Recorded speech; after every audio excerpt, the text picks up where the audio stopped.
ladies and gentlemen, to your monthly peace report, Leo season 2023.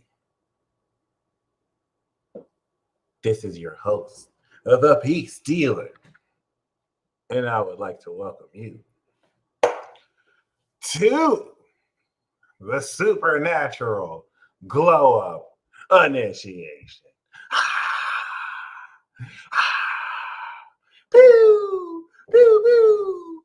Greetings and salutations. Okay, I would like to welcome Elisha Eternal to Infinity Club and Amy Kennedy, 11:44 a.m. also joined Infinity Club. Please be mindful that Infinity Club enables you access to the tribe reports and the peace reports. Welcome once again. It is yours truly. And I am honored to break down this with you.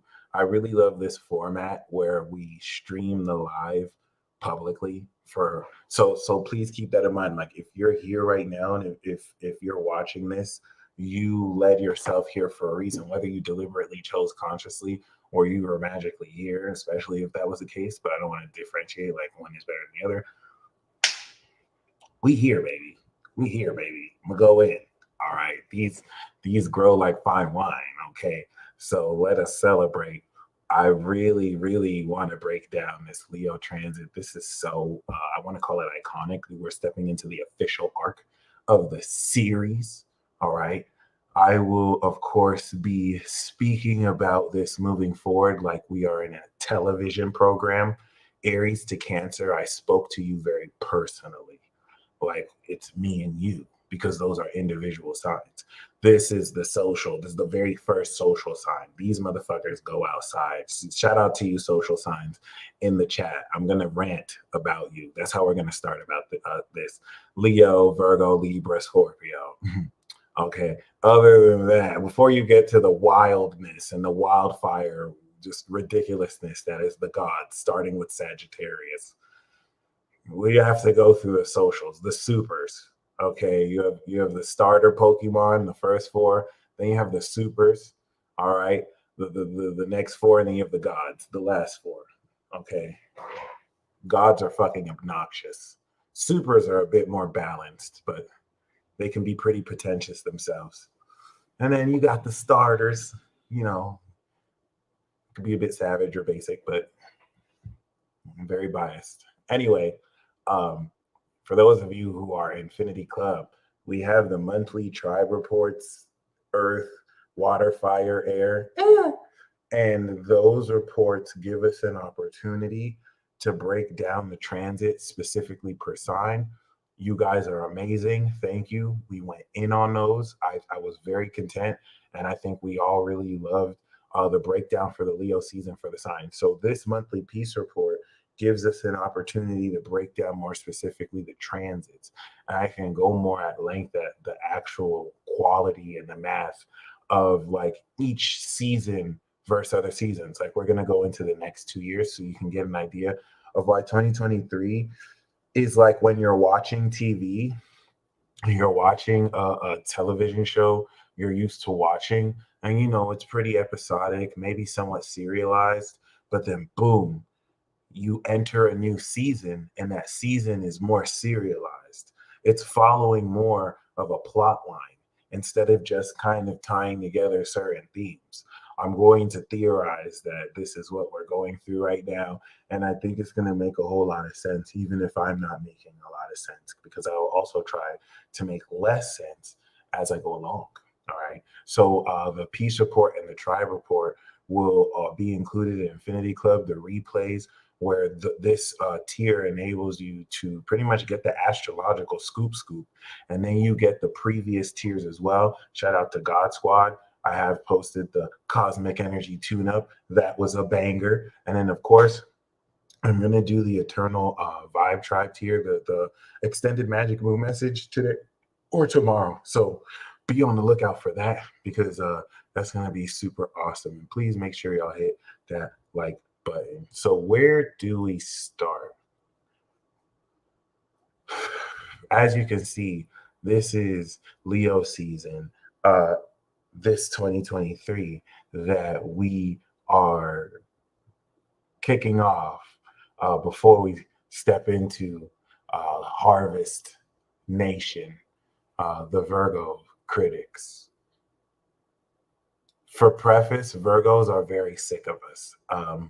The last time we had a nation sick of everyone else was Scorpio Nation, coming out of the late 90s into the early 2000s. And I know a lot of Scorpios are like, what? We always hate people. No, no, no, we know. But like, it was extreme. It was very extreme then. And Virgo Nation in a short amount of time has become more sick of everyone's shit than they normally are, because they're usually sick of people's shit. But thankfully, we have Libra. Libra can just bribe them. I mean, balance them and charm them, and just kind of take some of the balance. So Virgo will get like hype, but then Virgo will also just kind of is very kind too, you know? So Libra got fucked up because of the Pluto square, and because Pluto came back into Capricorn and fucked up Libra's balance, Virgo has been having to tie so much more shit, you know, in their own hands. And Libra isn't necessarily, Libra has their hands full, and then Aries is popping off the mouth, you know what I'm saying? And now their Pisces is going off. Okay, Virgo and Pisces beef was suspended. It's back on. It's back on the clock. All right, and this isn't a joke. Like this, listen. I'm literally breaking down to you interdimensional, intergalactic gang warfare that is subtly happening. So if you might be wrapped in the middle of it. You might be chilling with the Pisces and you don't know they're beefing with a Virgo, even if it's not about Virgos and Pisces. So Virgos and Pisces are cool, but their energies are still beefing. We are coming up into the crux of a Mercury retrograde. Do you think it's a coincidence that the ruler of Virgo, with the god of war in its sign, is retrograding to throw hands with Neptune retrograde? Shout out to the Leo King in the building. It's not a coincidence, okay? Like, we're seeing ops pop off. It's the progress Virgos know this. The natal Virgo suns and risings and energies know this, and it's definitely challenging how well you could bridge your perception of reality versus your perception of your imagination, but also what is happening in reality versus how the collective narrative is being completely twisted and pushed in a certain way. So Mercury and Virgo, we're going to end Leo season coming through the red carpet with Mercury retrograde in Virgo and Neptune retrograde in Pisces. So how do I want to start this? Because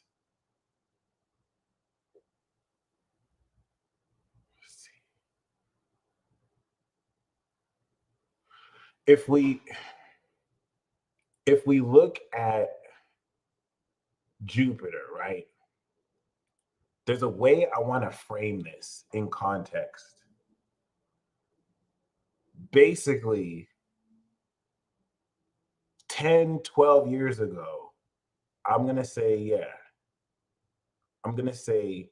a decade ago, 11 years ago, I think I got my first reading from back then David Palmer and Chris Oteki, and it changed my life. But I do want to highlight that was around the period where Jupiter was last in Taurus before it went into Gemini and started enlightening everything. And I remember 2014 when I was in LA and I actually met the Leo King for the first time. And I remember he was kind of showing me what was possible to achieve, like in this field, what his lifestyle was kind of looking like. And I want to reference that because we've made a full on rotation and cycle since then. And Jupiter is back where it was when it started. And I don't know about you, but I kind of feel like, and with Techie's back too, I kind of feel like that energy isn't so much coming back, but it has leveled up and matured. And if you look at that cycle since a whole lot, that trip since this entire experience, and a lot of what was established, like, I'm gonna be completely honest, not to say too much has changed, but if you look at the trend of people talking about astrology and people talking about the new age and people just kind of bringing up these topics in TikTok, in Twitter, in mainstream, a lot of the individual effects that were started by us during that period have trickled out, and we're starting to experience the rewards of that, even in the most indirect way. So I wanted to say that because, like I was saying before, if you look at this like a television show season, 2023 is going into this pivot where, yeah, you're seeing some of the same recurring characters in these television shows, but they're following more of a serialized trend. That North Node in Aries is pushing your identity and bringing all the relevant key characters in your life and in your narrative towards you so that you can actually move forward into your destiny.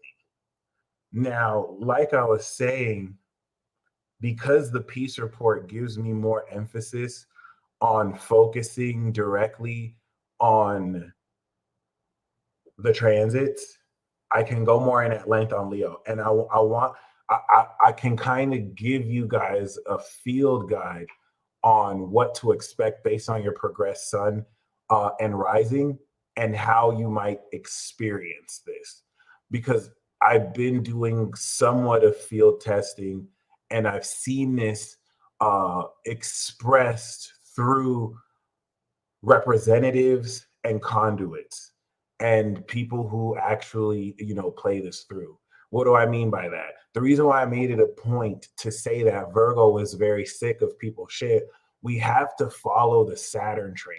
Saturn is getting ready to have sex with the veil, to cut the veil, to completely eclipse it.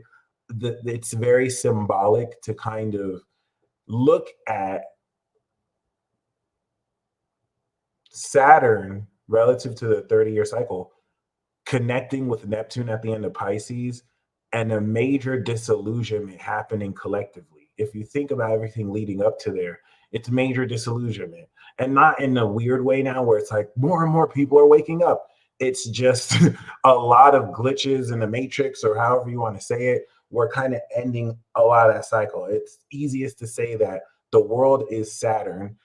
Pisces is the end of the zodiac cycle. So this beginning of the transit is the beginning of the end of the world. And we are having Saturn retrograde coming into 4 degrees. So this opposition coming into Virgo season is literally adjusting with the Mercury retrograde point where people collectively are like, oh shit, the world really is ending. Okay.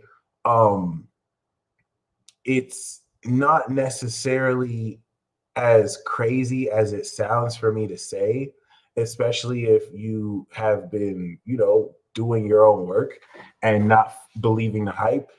But knowing that that is occurring, this Leo season, as well as subsequent Leo seasons and the last 2 Leo seasons, are very important because you can say that Leo seasons plug you into the game. If you want to say that, the straight shot from Leo to Sag and Victory and then to Aqua to complete the circuit, you are plugging into the game in a way that is giving you mechanics unlike ever before. So I can't just talk about Leo season. We have to kind of update you to the mechanics of what's been occurring. My research has blown my mind beyond my wildest dreams. And I think a very important, it's kind of ironic.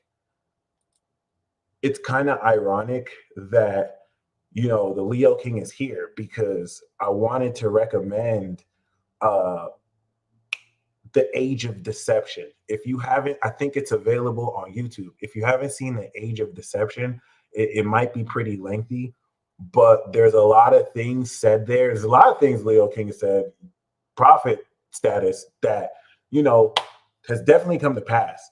But it's very important to understand the cyclical nature of how a lot of what's occurring, is coming back to the forefront, and how, oddly enough, both real and false flag alien attempts are involved. Age of Deception is very important because it brings into insight how astrology and magic, in a sense, was a part of the status quo and then slowly but surely phased out of it. And that's not even the main core of it, but just a lot of insights like that. The reason why I want to reference, once again, the Leo King especially, is we're finally at the point of integration where, once again, a lot of the major players are here. I want to use the Leo King as a generational standpoint because people who were born at the start of Pluto Scorpio, right? Of course, the math around Pluto Scorpio is mind blowing to me.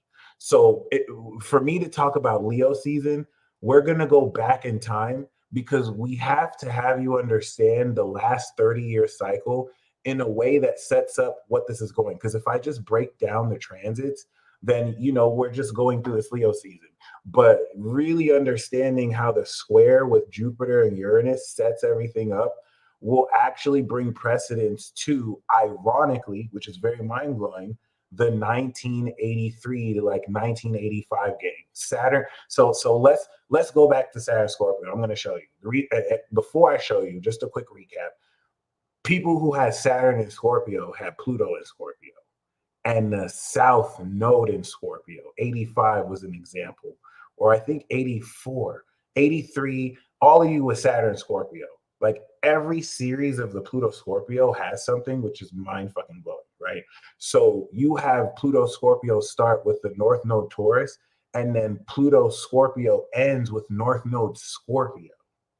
And I have to reference the Saturn Scorpio gang to Saturn Pisces. Pluto Scorpio literally spans from Saturn Scorpio to Saturn Pisces.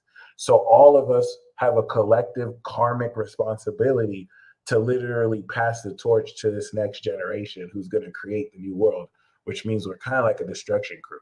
But the reason why that's important is we just finished North Node Taurus. So that specific, what does this look like? The people born 82 are finished activating their Saturn return. Saturn just finished Aquarius. That was the most important part for them. And the people born 93, 94, they're coming into their Saturn return. So when you now understand that this Leo season and the next two Leo seasons are unlike every other Leo season, that the next Pluto Sagittarius generation of children are getting ready to step into their bag, that now will make sense why, though this is happening during a cycle where the literal world is ending. People are starting to exponentially awaken abilities that science, traditional mainstream science, will either catch up to or just kind of lie about. And everything is kind of just converging together. That might not be the best logic, but before we go back in time, I do want to reference the next couple years ahead. If we look at 2024, okay, we're going to have the Pluto Sun Virgo King Kunks. That's a lever. But I want you to see how Neptune is at the end of Pisces.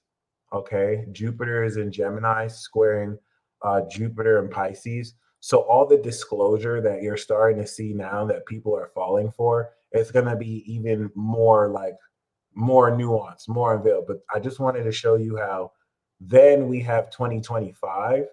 and boom, it's the new world order. So you got this remember how I was saying we're building an arc? This is your deadline, guys. I'm gonna give you more of like a vague date. So it's not exactly this date, but like that transit by 2025, Pluto is in Aqua, Uranus is in Gemini, Saturn and Uranus is in Aries. That's the new world order. But seriously, if you think that Aries is the new cycle and Saturn is world order, then Saturn Aries is a new world order. But with Neptune, post the nodes, everything you're doing over the next 16 months is literally preparing you to create the personification and classification that we can say will exist in this, next paradigm. And we're saying paradigm mainly because of the new wave of energies where we're coming out of the Pluto cap, Uranus Taurus, and Neptune Pisces kind of this delusion, illusion. I'm not gonna say it's illusion only, but coming out that disillusionment. And the reason why I wanted to reference this is when I say this is a supernatural glow up initiation, okay, as much as I'm reluctant to do this because I have more like collective individual energies, um, I have to treat this like it's a movie. No way. Oh, that's really interesting. The thing that I'm mind blown about, apparently Nostradamus predicted a war this year, unless it's supposed to be around that. Either way, we can all feel something is happening. Um, this supernatural glow up initiation, I'm going to show how, in a sense, we're activating it to a greater degree now, but this is the 2-year preparation where we can use as an analogy Saturn in Pisces is your arc. It's the arc of your imagination that you are building to personally, through the development of this metaphysical muscle of your consciousness, create the arc and circumstance to sail through and prepare you for this new era. Okay. What makes this more so of a new era is that Saturn in Aries signals the Saturn returns of the mutant alien, the Pluto and Sagittarius children. Okay, who's, if you think Saturn is a return of power, and you see how ridiculously wild and potentially, enlightening and amazing these Pluto Sagittarius people are, they're returning their superpowers, yay! And they're stepping onto their karmic purpose. So there's a huge shift of power. There's a huge shift of power. There's a huge shift of power. And that's why I feel like you Saturn Pisces are also super important. And why I feel like Saturn Pisces are commingling and probably working with Saturn and Scorpios. So let's kind of look at that real quick because I do want to go over some math. If we actually go back like 18 years, and we do see that, 2007, no, 89. Okay, cool. So if we go back to 2007, I do want to reference that real quick because, okay, 2007, Pluto was at the end of Sagittarius. Okay. Right now, Pluto is at the end of Capricorn, and now we see Pluto at the end of Sagittarius. One thing I learned is just by kind of looking at the transits are the, I guess, synaptic cycles. And it'd be amazing to research these. I definitely want to research these. I think Anne and the Leo King might have actually done this on their channel. But if you research the cycles between Pluto and Saturn, they tell you a lot of mysteries. And what I really learned is if you look at each Pluto generation, the Saturn language is sinister. It's actually really sinister. For example, at the very end of Pluto Sag, right before Obama made a change, right? Um, Saturn was coming out of Leo, right? During the 2008 to 2010 arc, we had Pluto enter Capricorn. And now at the end of Pluto Capricorn, right? If we move forward, we actually, my bad. If we move forward at the end of Pluto Capricorn, we see Saturn is in Pisces. All right.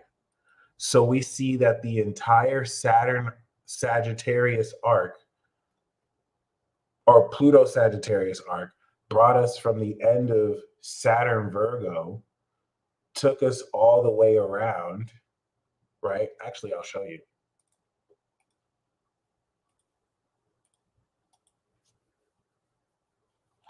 Took us all the way around, and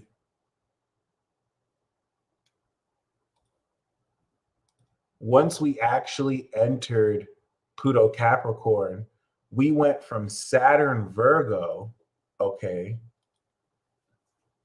to Saturn Sag to Saturn Pisces, or in this case, Saturn Aries.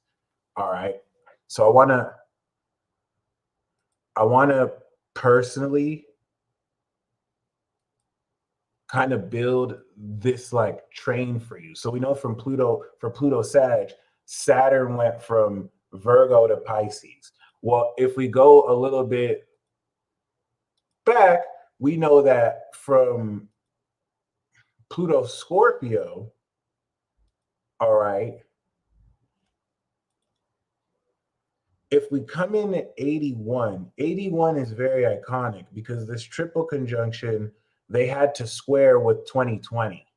So I want to do a documentary on the generations and like, you know, that Pluto Scorpio ingress. One thing I underestimated was the significance of the Pluto Scorpio Saturn Scorpio soul group.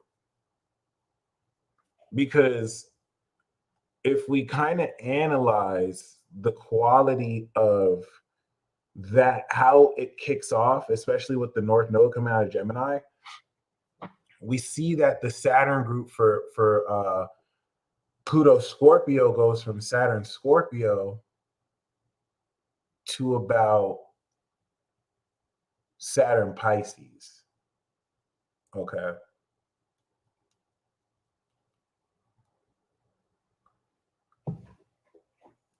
So we're going to study a little bit the Saturn cycle for Pluto Scorpio and Pluto Sag, and then Pluto Cap a little bit, just so we can set this up.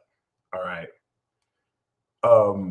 The reason why I want to reference this is everyone who's kind of born in the early 80s to the late 80s, coming into the early 90s, facts. So like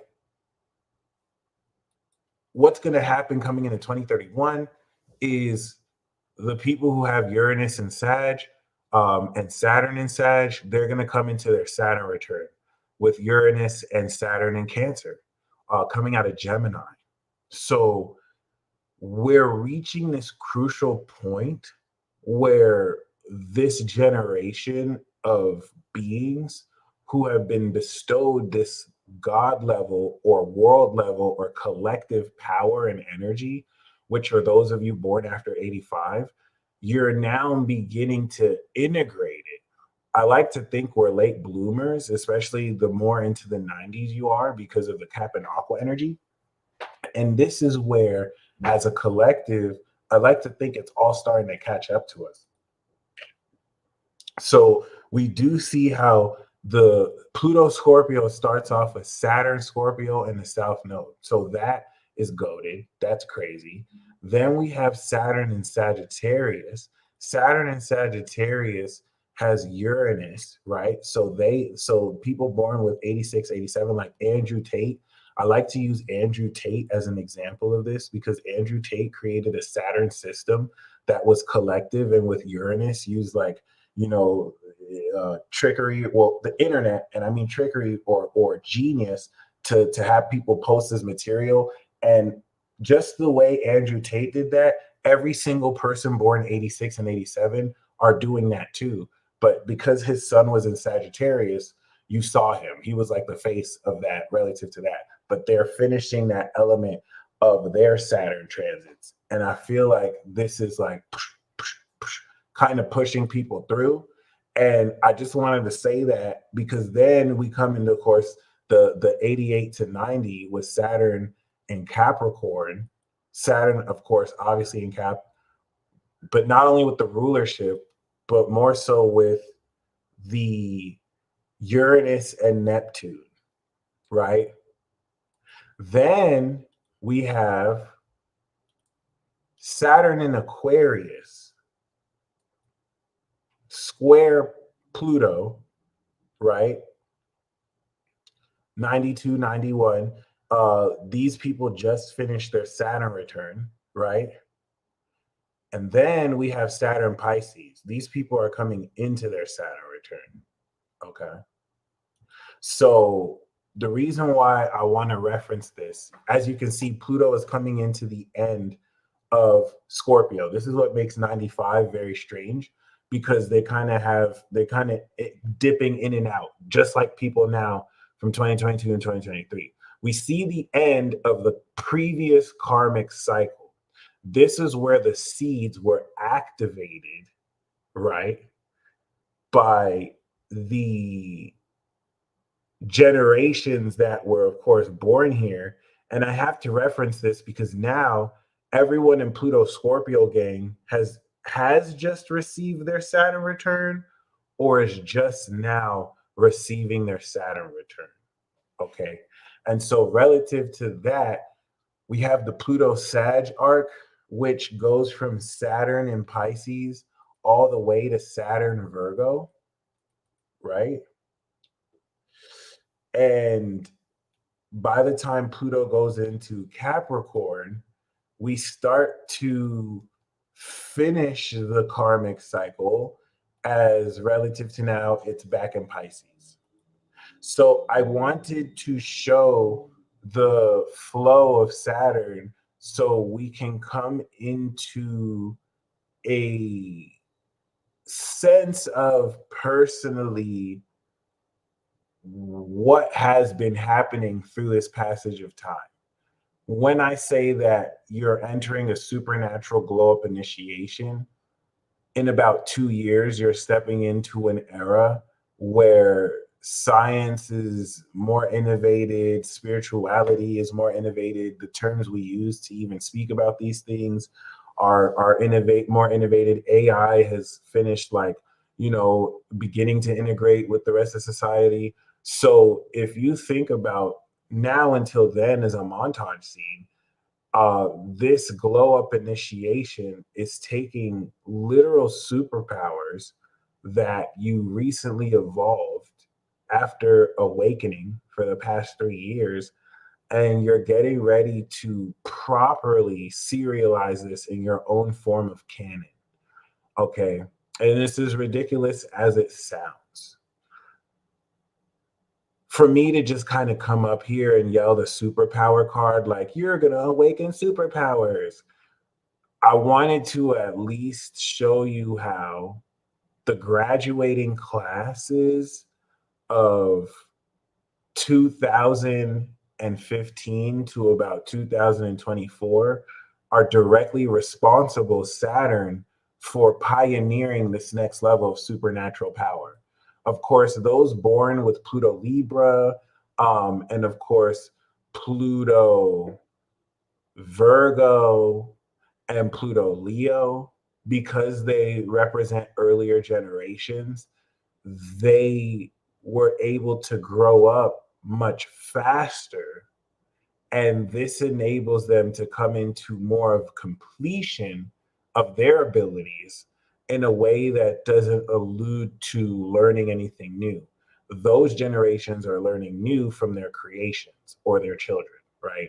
So the shift of balance and power is what's kicking into those with that Saturn Scorpio specifically and beyond.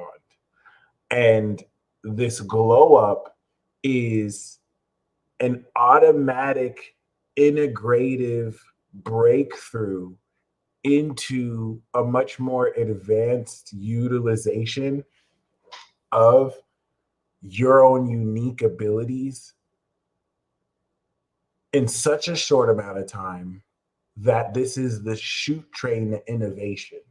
And the cool thing is it's happening while the literal world is ending. So as you can see, we are 6 degrees into Leo, but I want to go back into the end of the transit. I want to start at the end, okay? Because a key feature of the end of Leo season, and I think the most important part of this Leo season, is the yod. The yod that we're going to have coming into the last 5 degrees of the transit. That yod is going to focus the core power within your body and the depth of your imagination to, through the Leo scanner, just kind of, and I lack words for this, this is going to click within your own behavior, the full mastery and utilization of your abilities. What do I mean by this? By the time we end Leo season, let's say you're Doctor Strange, and Doctor Strange just realized that magic fucking exists, but he didn't know how to use a sling ring and open the sling ring until his life was at risk. So we're taking a crucial moment where he went from not knowing that something exists to forcefully using it to save his life. After he went through that portal, which represented using his own beliefs to manifest magic and fucking teleport, that led to a montage scene where he started to actually practice. And what happened after the montage scene? He was proficient enough with magic in order to be thrown in antagonist, which risked the end of the movie. So I just broke down to you Virgo and Libra season. The montage scene is Virgo season on some real shit. And once you master that shit, you have less than 30 days. Bring more stakes to it. And what's going to bring actual mastery to it is the opposition of Neptune and Saturn. Okay, like Mars and Mercury are already there. So like this is what's going to have you take superpowers and begin to master it. And then Libra season with the South Node eclipse, square Pluto, that's direct. That's another boss battle. You're gonna click up, see how Doctor Strange was with Wong. You know what I'm saying? You're gonna click up with the homies, Infinity Gang. You know what I'm saying? You're gonna kick some fucking ass because these people are gonna try to come for you. And you're gonna know who those people are as well, because all this is plot related material, which brings me to Leo. And this is why Leo is very important, because it's the dramatic element that's going to heat the frying pan of this shit up. Okay. So this is why I have to say some of you might like, you see how I got, now I have to go on this rant. Okay. Be very careful about these socials. I wanted to be very careful about how I open up about this, because a lot of, now we can start the transit, the peace report.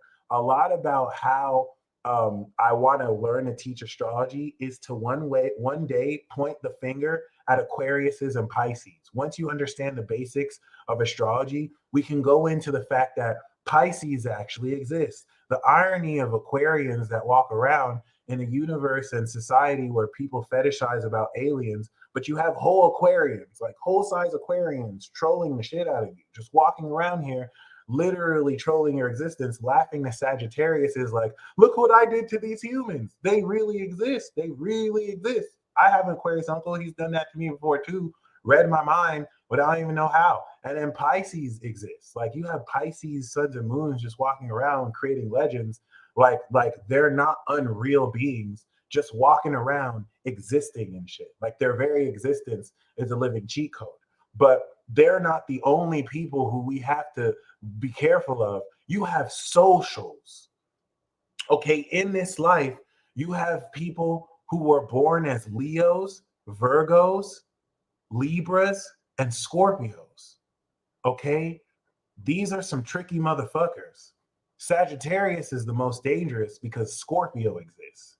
Okay, these are some very tricky motherfuckers. The very first one of their crew is a whole lion, a whole fucking lion. And y'all be forgetting that Leos will eat your fucking face. Y'all forget they're lions. Then you have a scorpion, a literal scorpion that doesn't know if it wants to be a scorpion, a phoenix, an eagle. These motherfuckers just like Diddy changing his name every other year. These motherfuckers just want to keep transforming. Then you have a serenader, a Libra, a usher, who you can't even leave them around your wife or your partner without them charming the shit out of. And then you have a Virgo. They have a fucking fact machine that would just pull receipts. Is it any coincidence that 1090 Jake on YouTube is a fucking Virgo? This dude literally is famous for having paperwork on people. These are very tricky people. And every year we have to tour through the socials. I will do my best Steve Irwin impression because these socials have convinced you that they're normal people. Libra keeps the fairness, but we have to go through social interaction just to exist, just to make a living.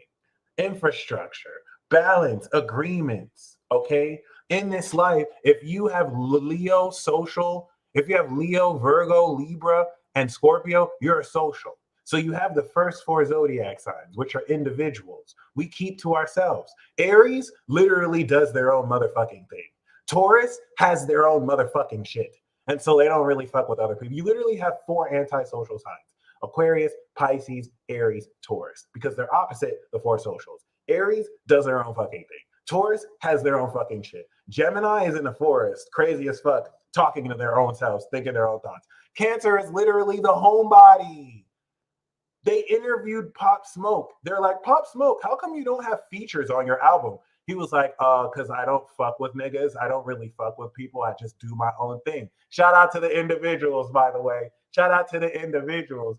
Individuality is so powerful. You can even be a social with the individual soul. So if you're like a Sagittarius moon, if you're a Sag sun or a Leo sun or a Virgo sun, but you got like a Cancer moon or you got a Taurus moon, you're an individual social, or you're an individual God level being or collective being. So you be going out, but you still do your own thing. So shout out to my individuals, whether you sun, moon, or rising. Then you have the socials. The socials are tricky. The socials are tricky because the socials have two royals. Okay, the socials have the two social kings and queens, Leo and Scorpio. You have to be careful because these two can just decide to do anything and take over the whole summer. Drake can just decide to drop, and now everyone and all your friends are talking about him. Or Young Thug or Joe Rogan can decide to do some shit, and boom, Kylie Jenner can just decide to drop a line. Be careful about the social lords because they influence public opinion. The thing about socials is they go outside. Unlike us individuals that do our own thing, it's not like we don't go outside, but these motherfuckers stay outside. And because they have two social lords, they judge people who don't go outside. You know the motherfuckers who be frying you because you suck at dating and you suck at dressing and you suck at styling in any way? They're probably social. You know the motherfuckers are like, that person's probably a loser, and they basically kind of instigated, all sorts of stuff. They're probably social, or they probably have some type of social energy. I've been researching it. I appreciate it because I don't have Virgo. I have South Node Leo. I don't have any Libra, and I only have Pluto and Scorpio. So like I didn't realize that I could be diagnosed as social deficient. And like, there's just certain nuances I don't really understand when you go out that I realized, oh, that's because you have to actually have social energy. But I also realized that people who have social energy, they do really interesting shit, like want to go outside and like want to actually socialize with other people and like want to actually engage with other people for real and like actually want to build community and actually want to bridge and actually want to create infrastructure that incorporates all of them. And so I realized they're the reason why we have to go outside. and then they conspired with the gods to put it in the law. So now everyone has to go outside. But I mean, it's not like we hate to go outside unless you're antisocial, because after the socials, you have the gods. The gods generally just fuck shit up and rule it. We have Sagittarius. Sagittarius is the first god. Then you have the Titan gods, Capricorn. Then you have the Celestials, Aquarius. Then you have the Beyonders, whose existence to this date is still very questioned as why they're even here. All right. Opposite the four social signs, you have the antisocial signs. The alien, Aquarius, opposite Leo. The genie, Pisces, opposite Virgo. The one, Aries, who got them hands, opposite Libra. And of course, Taurus, the boss or the producer, opposite Scorpio. Those four might not like to go outside because they have their own shit. Aquarius is literally a space ruler. And who the fuck knows what Pisces is? Do they even know? But they just make legendary shit happen wherever they go. And so, of course, Virgo has a bone to pick with that. As you can see, when we had no social energy coming into 2021 and 2020, what did they do? They social distanced us. We saw Saturn enter Aquarius, just stick its wee-wee a little bit into the sign. Boom! Censorship. You had people getting their channels striked. You had social distancing. And then, of course, by the time Pluto stuck its little wee-wee into Aquarius, boom! You had AI just come through and start making artists sue the AI creators because they started to fuck the game up. So, like, needless to say, Aquarius is going to bring in some very weird shit. And that is what it is there for. But the reason why I have to preface this Leo season like I must is because, once again, socials go outside. And if you now take that analogy of social activity, social is the integrator and the breakthrough of your individuality. So you have the first season. Every year we have 4 seasons. We have the activation season, which is Aries, Taurus, and Gemini. Aries, Taurus, and Gemini make or break potentially the production. And sometimes Leo gets pissed off. If the activation isn't good, the Leo isn't going to sign to your movie. Okay. It's very predicated on the Leo, because if the Leo doesn't sign on the production, people are going to look at the main character. And if your main character is ass, people aren't going to see the movie. So when people pitch movies to Leo, Leo always looks at the first 3. Okay, how does this bitch start? Because if the bitch ends bad, Leo can be like, I can carry this bitch. It's me. But if it doesn't start good, then you're just going to click off of the show. If Aries, Taurus, and Gemini is very important because it sets up the plot. So it's like, if the shit is boring as fuck, like, who the fuck is this even? Like, this is boring. And you don't even get to Leo yet, Leo's going to be so mad. It's going to be like, are you fucking kidding me? They didn't even get to me yet. You fucked up the movie, bitch. Bitch, you fucked up my shit. And unfortunately, it's not uncommon for that to happen, where Leo and Libra are just carrying everything. It's like, oh, the beginning fucking sucked, and then they came through, and then they passed it off, and then they fucked up. But you want a balanced plot. So you need Aries to just be boom, just off the scene, like, oh shit. Aries give you the intrigue, like, oh shit, this is original, this is new. What the fuck is this? I ain't never seen this before. Da-na-na-na-na-na-na. Boom, Taurus starts to give you the quality and starts to ground it. So it's like, okay, this is based on this shit. Boom, Gemini hits you with exposition. This is what this shit is. Boom, activation season. If the activation season of every year is good enough, it sets the tone for the rest of the year. And this brings us to season 2, summer, where shit heats up, the integration season. See, the integration season's job is to make you give a fuck. Because the activation is supposed to get your attention. Like, okay, you've introduced us to some characters that we think we should give a fuck about. But you still haven't convinced us that we need to give a fuck about these new characters. I don't know these motherfuckers. And then that's where Cancer comes through. Like, it's all good, bitch. Now I'm going to give you a reason to give a fuck. And that's where Cancer comes through. We start to integrate what we activated. We start to appeal to your feelings. Like, see that new character? Well, this person has this backstory. This person has this backstory. This person has this backstory. You start to learn where these motherfuckers are from. And if you think I'm lying, go talk to any Cancer, go talk to any Leo, go talk to any Virgo, and before you talk to these motherfuckers, grab some motherfucking popcorn. How come every time these motherfuckers say anything, it sounds like they're in a movie? How come anytime Cancer tells their story, no, that shit sounds like backstory? Like, yeah, I actually come from Prairie Hills, and I actually, was abducted by aliens before, and like no one really understood. And it's like, Jesus Christ, this is fire. Like, I was not expecting to be thoroughly entertained. Like, what if I was just asking you about the time? I didn't know you about to cut into a fucking 25-minute origin backstory about yourself.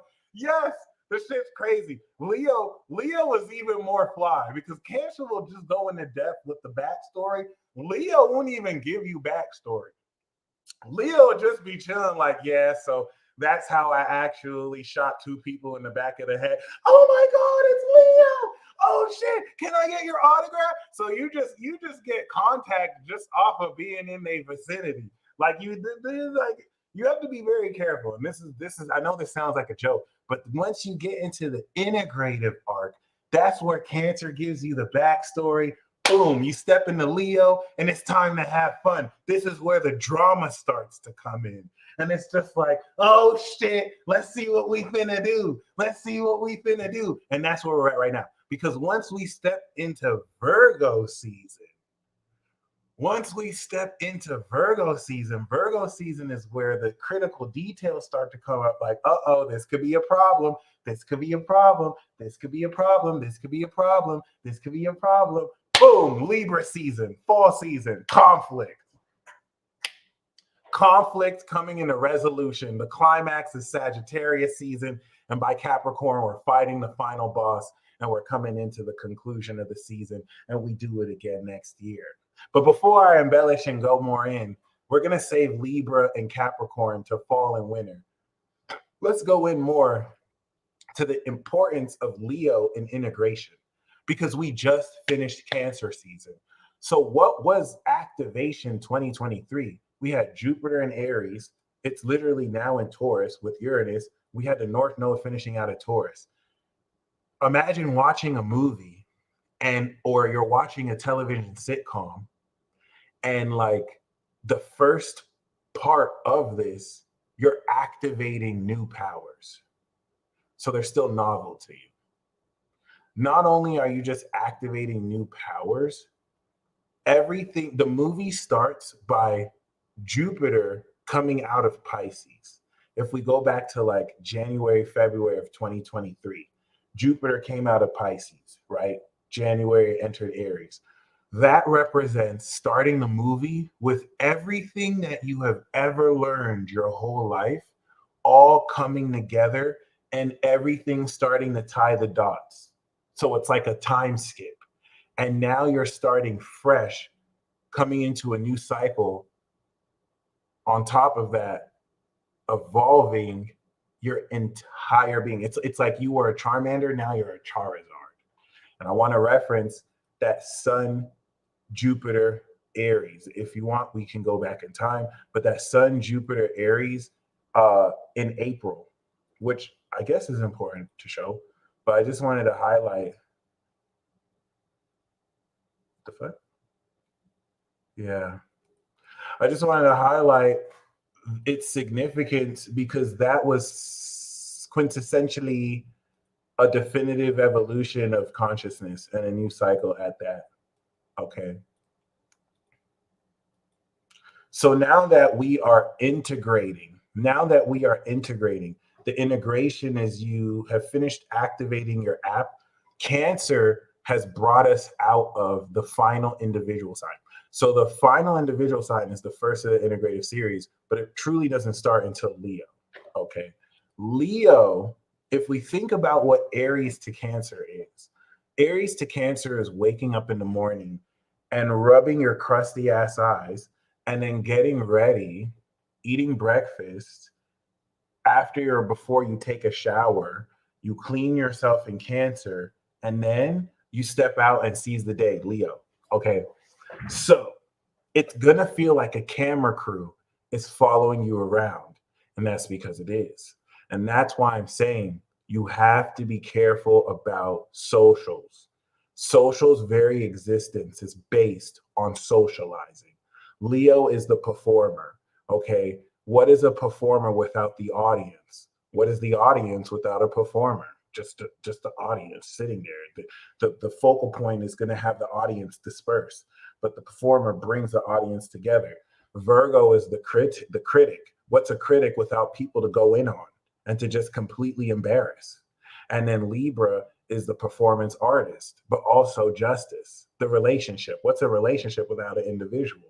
And then Scorpio has to jack your shit because they're other people's resources, their taxes and their debt. But how can they do that if you don't have shit? Okay. Damn, that is very tricky. So basically, socials will do everything in their power to get you to go out and socialize. And that means they're not above completely shaming you for being a lame or a loser because you don't like to go out or because you don't do things as cool or perfectly as they do. You see, the camera follows around Leo and Libra more than any other character. So this gives them infinite clout tokens. And you have to know throughout this Leo season if you're a main character or if you inadvertently might be a part of a main character's plot. We're talking about Cancer progressed sons who progress in a Leo natal born sons, any progressed Leo risings, fire signs, Sagittariuses. Aries are usually villains, but they could be anti-villains. You need to be careful because with North Node in Aries, you need to know who is who. All right. I had to be careful when I even seen the Leo King enter the chat because technically any Leo that's watching me right now, the camera is following you. And now I'm a side character in your play, which is cool. I have no problem being a side character. It's just you have to be very careful because you know what I'm saying? King Vaughn was a main character. And King Vaughn went into the movie. King Vaughn went into the grocery store, and then somebody came out of a car shooting his friend, thinking it was King Vaughn. Scene straight out of a movie. And if you're not the power of Libra, a supporting main character staff, you might just get caught up in the drama. You never even know. You never even know. Okay, it is what it is. It is what it is. Remember 2010 when I made that one video going in on that one YouTuber? That's because he went for Leo King at the time. I didn't even realize at the time I jumped into an active plot. You got to be careful. You got to be careful. Okay? And like because the North Node is in Aries, you could be thinking shit is sweet. Boom, you just stepped into a 5-season contract and the next 5 years of your life, boom, you are part of your own narrative or someone else's narrative. And it's not bad to be a part of someone else's narrative. By the same logic, you can find the right fire signs and just hop on their fucking drama train. But you have to be aware. You have to know what you're getting into. You have to know what you're getting into. And so I'm going to run down a good look at several characters. Okay. Chances are, if you're fire sign dominant, you are in some case a main character. Okay. If you're Aries, you're probably they probably designated you as a villain. You're a willing villain, or you're an anti-hero, or you're just not a conventional villain. Okay. You'll know because you do your own thing, but some things you do are against what you're supposed to do, but you still stand on your own too. If you're a Leo or you have any Leo dominant energy, you are a main character. Okay. You're a lead role. That means that the plot follows around you. All right.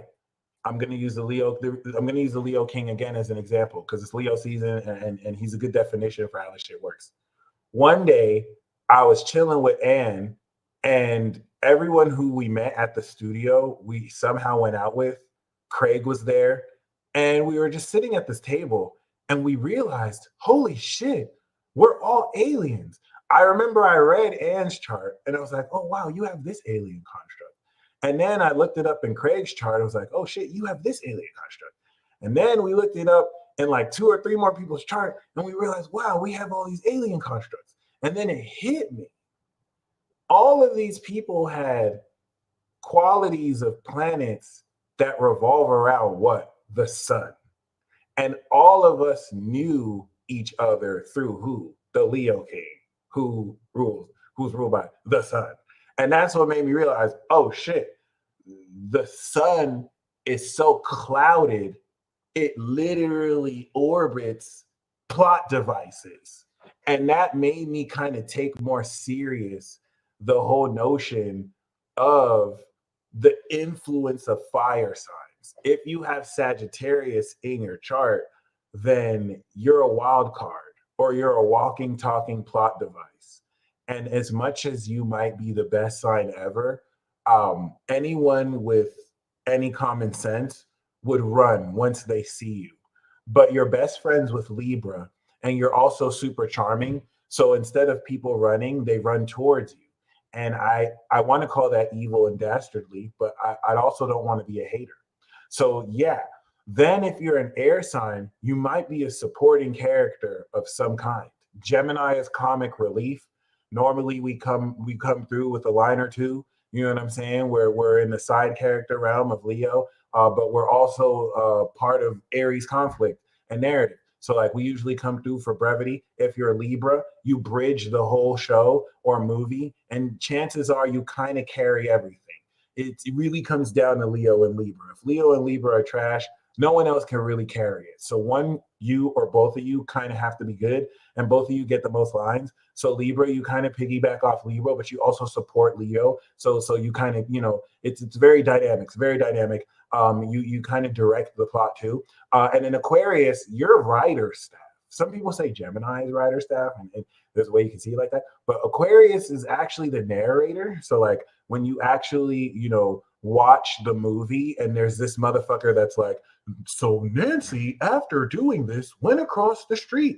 And little did Nancy know that this is going to happen. You know that motherfucker who's talking to you in the movie? Like, motherfucker, who are you? How come you're not even a part of the movie? Who asked you to narrate it? Like, how do you know shit about the movie that the characters in the movie don't even know? That's a motherfucking Aquarius ass motherfucker. That's because that's motherfucking Aquarius. So Aquarius, not even in the play for real. Aquarius, that's what you need to understand. Some of these weirdos be in the movie and narrate. You ever see a motherfucker in the movie like, yeah, John didn't know that that weirdo has Aquarius in their chart. They probably a Aqua Leo or some shit like that. You motherfuckers, like, man, you motherfuckers bother me. Little did Nancy know that her day was going to be fucked up. Why didn't you let Nancy know? Why didn't you let Nancy know? Why are you telling the audience and you about to see Nancy fuck up her life and you're not even going to let us know like her whole life is a story? Oh. That's why I look at Aquarians weird. Like, how come you know some shit, motherfucker? How come your sign is I know? Then you have Pisces. Okay, if you look at water and earth, all right, water and earth are backstage personnel. Now, there's a version of this where you can put water and earth in the play, and then that will make like Scorpio or Cap maybe secondary, tertiary villains. But I like to give them respect. Earth is backstage personnel. Leo is the main character on stage. Aquarius is the narrator. Well, Taurus is the producer. Taurus bankrolled the whole production. 10th house Leo. Leo is the main character, star power that brought the people to buy the movie. Okay. Virgo is the critic. Virgo came to hate on your movie. I'm just going to be honest. Virgo saw the trailer and was like, I know this is about to be trash. Look at this bullshit. Look at this bullshit ass movie. Look at this tired ass trope.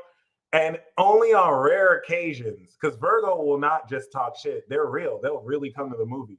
On rare occasions, Virgo will be like, all right, this wasn't what I expected. This wasn't what I expected. You know what I'm saying? This is actually all right. I'm so glad that someone said Virgo is the editor, because that's something I wanted to see. I wasn't sure whether to put Pisces as the editor or Virgo as the editor, because I didn't put an editor here, but I think Virgo does make sense as editor. And then, of course, we have Capricorn, which is the director. Cut, action. Why the fuck are you talking on my set? Get the fuck off my set. Get the fuck off my set. All right, action. Yes, Capricorn. You know Capricorn. Yes. All right. They have a love-hate relationship with the producer. And then you have Water, the makeup artist, Cancer, all right, has like a secret relationship with the director. Everyone be hitting on the makeup artist, but then be acting like they're not into the makeup artist like that, which is so weird.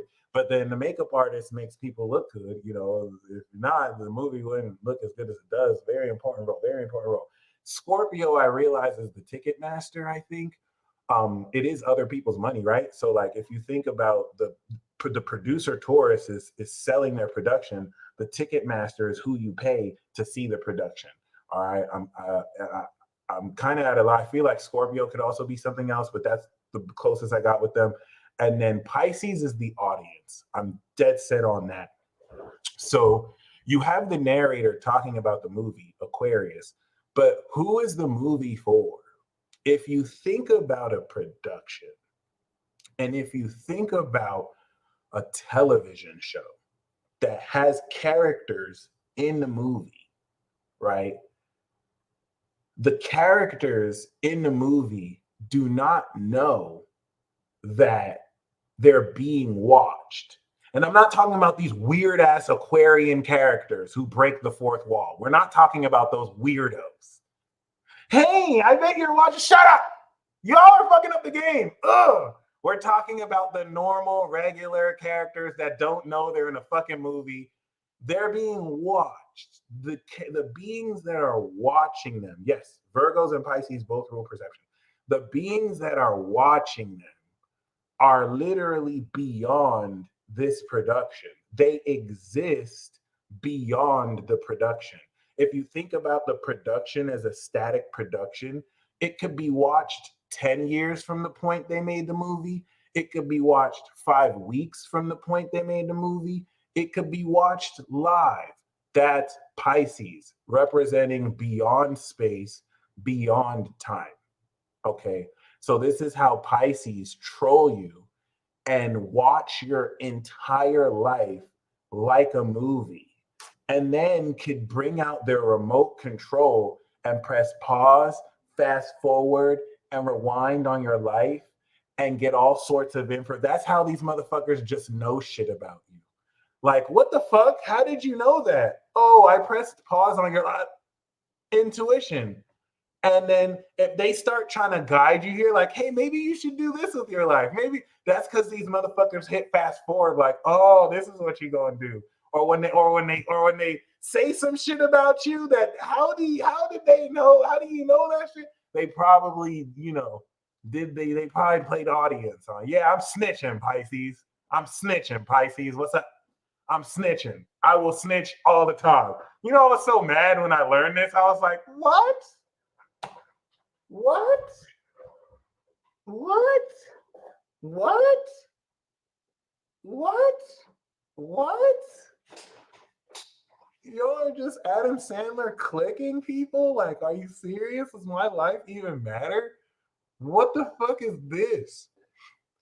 It wasn't enough for them to be audience members. They wanted to fully integrate the experience. Every Pisces that you see here is somewhere outside this dimension with a virtual reality shoot playing human being. So you might just be a part of their virtual reality video game. And I don't even want to think about that. You might have been a created avatar that they were destined to meet and marry in this life. Like, I don't even want to think about that. And like, imagine knowing that, but not telling people in the game that. And it's like, well, I don't know if I can trust an Aquarius or a Pisces. Would you trust an Aquarius or a Pisces? Would you trust somebody who knows some shit they not telling you because it might break or glitch the system? What? I'm just some program you imagined up one day that you trying to act you part of this construct. It's a lot. I'm sorry. I'm at this point just bullshitting. But I just wanted to share that because a huge, a huge, huge, huge, huge understanding of this Leo season is going to, with Venus retrograde, remind you what your star quality is, whether you've been developing it for years or you're coming into a new go around anyway, because this is a fresh new cycle. All right. Um, if we look at Aries, Taurus, Gemini, and Cancer, these are individuals. This is base human level power. Aries is your raw physical energy. Taurus is your natural physiology and quality of your physical body. It's all natural. Gemini is the nature of your mental perception. Someone said, is Virgo and Pisces perceptual? Yes. Drawing on the mental perception, Virgo integrates its behavioral analysis, and Pisces, with that, enables imagination of the unseen, the metaphysical, just whatever concepts. Visualization, Sagittarius. So after you start the first three, which is just raw physical power, physical energy, natural energy, and mind magic, your mind, your ability to think, which is a natural magic in and of itself. It's really nothing supernatural about it. Then you step into Cancer. Cancer is metahuman power, individual metahuman power. This is where you start to enter a special power and nature of the human or of an individual, because it can exist in dogs or animals too, where there's a specialist quality or just special power. This is the integration aspect. This is through the function of feelings. This is where the nerf started. The government normally nerfs its people so that they can only use Aries to Gemini. Okay. Everything else is nerfed. So they don't teach you that Leo is really a life force energy source. If you think Superman, Krypton, he needed the sun. This is where we start to enter the supers. So if Aries to Cancer is individual power, Leo to Scorpio are supers. This is where we step into superhuman power, post the metahuman power of Cancer. And just ask any Virgo or Leo or Scorpio. They know they're superhuman. You don't have to tell a Libra they're superhuman. The quality of which they can cognitively process information is at a superhuman level. They just be, finessing people to pretend that they're not as smart as they are. And Scorpio hides like all their abilities. So like they can literally transform. But like, yeah, it's important to understand the psychological conscious nature of the super quality of the socials. This integrates individuality as you express your individuality socially with other individuals. And now this brings up themes of cooperation because two is greater than one. And we can now have shared resources. We can have fundraisers with Scorpio. We can now come together with parties in Leo where we come together and we have fun and we balance and bridge stuff in Leo. Okay. Now, Sagittarius is a god. Okay. Sagittarius, Cap, Aqua, and Pisces are gods. They're collectives. When I say is a god, I mean a self-aware collective concept. All right.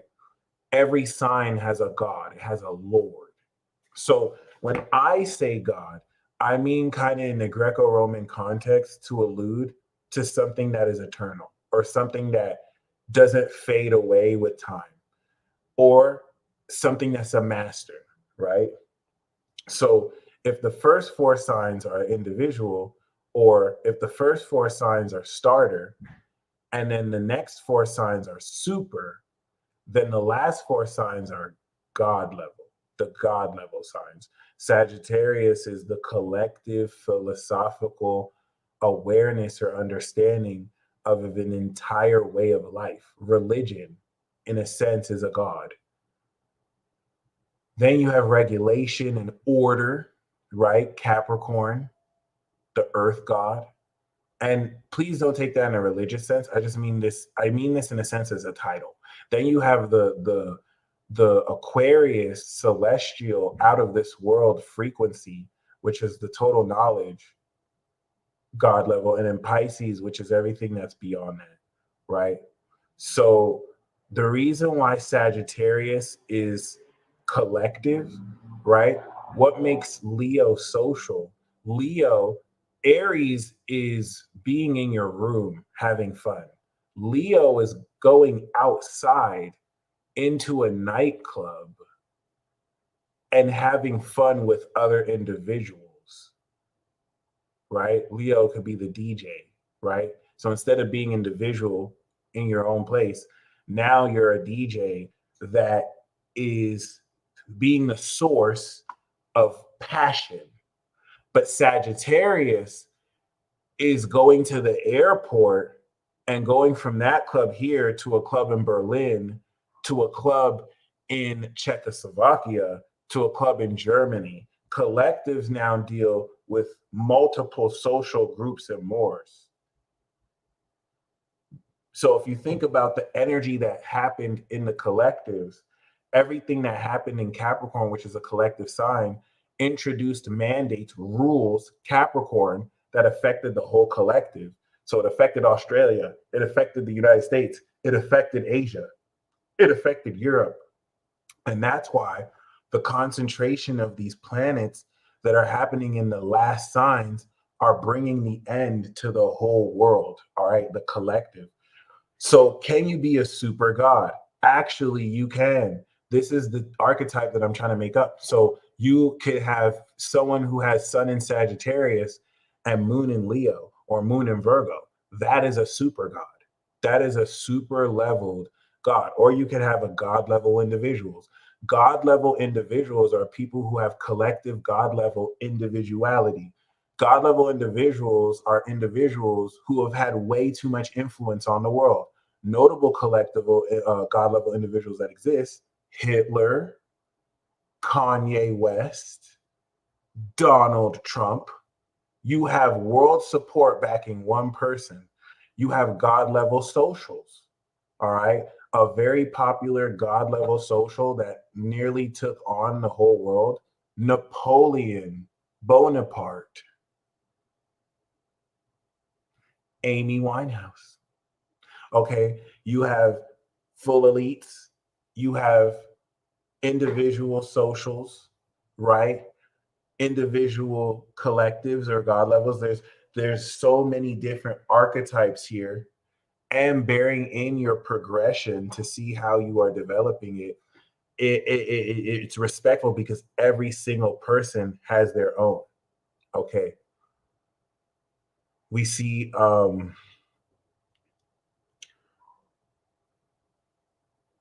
the quality of how you are getting ready to integrate this next level of your being be challenged through this Leo season.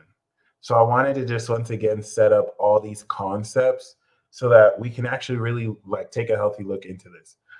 As you can see, this is the end of Leo season, and this end of Leo season brings very, very iconically the yod that is forming here. And relative to this yod, right, this is a focus. I want you to imagine a belt where everything in the belt is being hit by lasers. And the laser takes something from unpolished to polished, right? So that King Kunks is the mastery of developing your passion to where at that final degree, you're ready to perfect the quality of that energy. So basically, imagine that you're performing on stage for the first time, right? At first, you might have some nerves. Even if you are a seasoned performer, you're still having to get used to the stage you're on. And you might have some nerves that you're dealing with.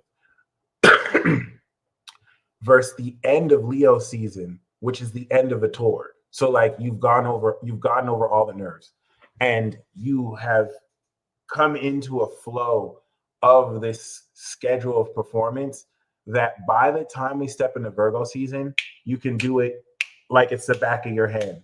And this is what's going to enable you to be in the gym like Kobe, practicing, practicing, practicing, practicing.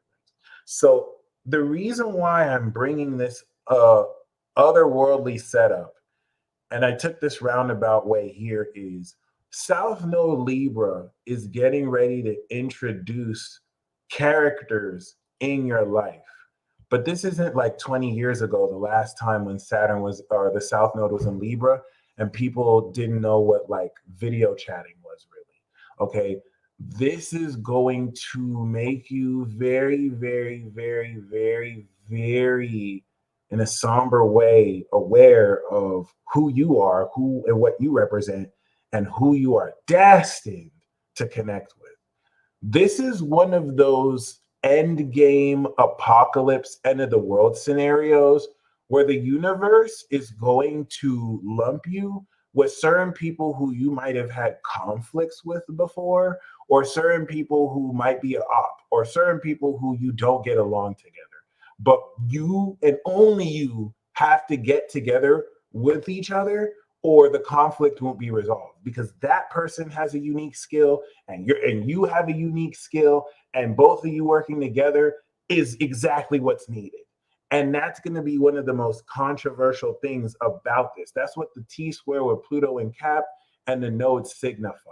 It's like, look, I know you probably didn't get over your shit. Get over that shit. The world is ending. We need your help. Like that is, it's going to be like, bam, just like that, right? By Libra season, it's going to balance out. But before we step into there, this is the reason why this is very important to frame like this is all Leo season is an expansion of superpowers that you've recently activated. But I want to make sure it's clear you're not just awakening this out of nowhere.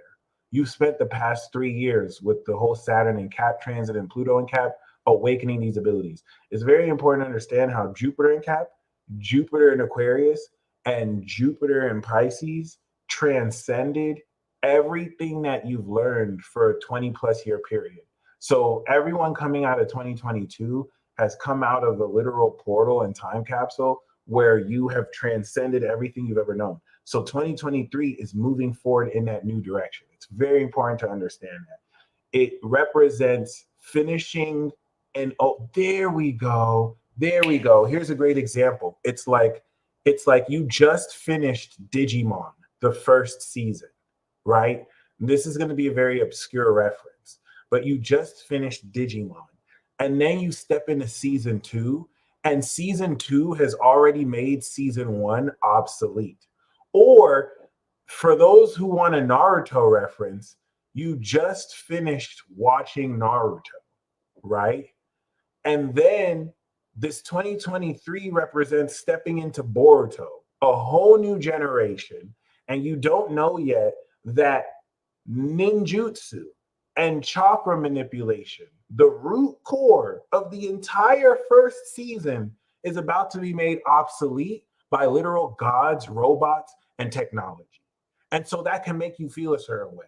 It's like you have to master everything you've learned, but you're also throwing it in the trash because you just evolved new powers. Now season 2 is coming through and you're stepping into new abilities that make everything you've learned before look like child's play. And so that's what's bringing this unique element to this, where you're still taking the experience and the wisdom of everything you've learned through that entire narrative, but you're literally starting new again, okay? And stepping into a new sense of stuff. So we know as a fact we had the Sun Jupiter conjunction in Aries. The most very important part of Leo season is this square. Let me actually show you.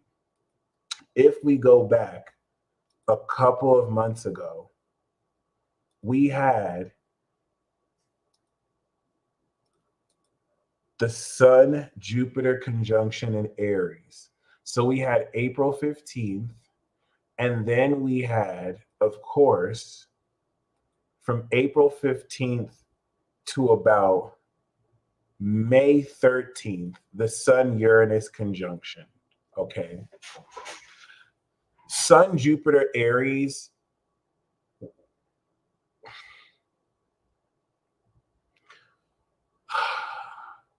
I know those of you who understand the math, you're mind blowing like me. But like Sun Jupiter Aries is such a quintessential step forward with Chiron in the nature of our evolution relative to 2011 that we did that shit. That was a whole activation. Imagine using a Thunderstone and evolving Pikachu to Raichu. Imagine leveling you up. Many of you are coming into the realization. Thank you, Forest Fairy Tarot. Many of you, by the way, I have your Pokemon cards. I have to get like rubber band. Forest Fairy Tarot hooked me up with these cards, yo. Still got them.